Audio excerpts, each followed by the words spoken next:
art is art and everyone likes it for a different reason.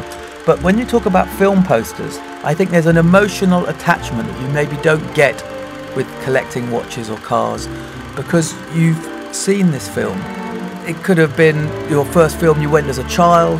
There's so many emotions. So if you buy a poster from one of these films that you're emotionally attached to, it's much more than just having a piece of art, because every time you look at it, it's got all these heartstrings to pull on.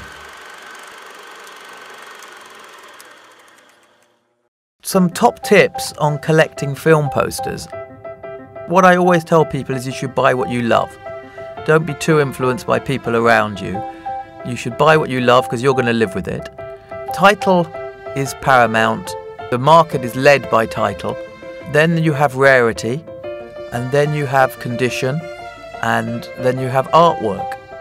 If you're starting a collection, there are several wonderful pieces that I believe will more than stand the test of time. If it's a major title, it has a much more chance of being a valuable piece. From the Star Wars posters to the Steve McQueen Bullet, to the science fiction, the legendary 2001 Stanley Kubrick Bond. There are several great James Bond pieces. Then you have rarity.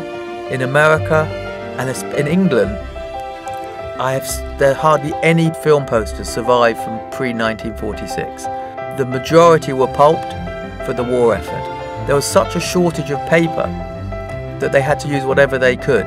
So you want a poster in the top condition, and obviously film posters had to survive terrible, weather conditions.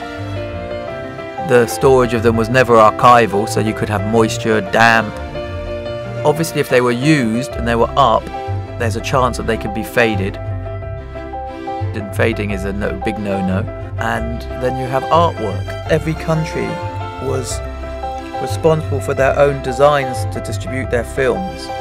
Even if it was an American film and it was shown in Italy, the Italian art department would come up with their own design. So there are so many different types of artwork for one film. So from an art point of view, there's probably going to be something that you'd like to hang on your wall.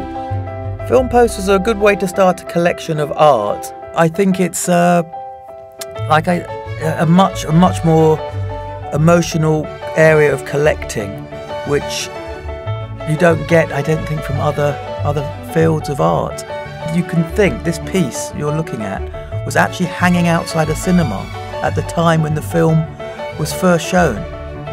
So it's like you actually own a piece of the history.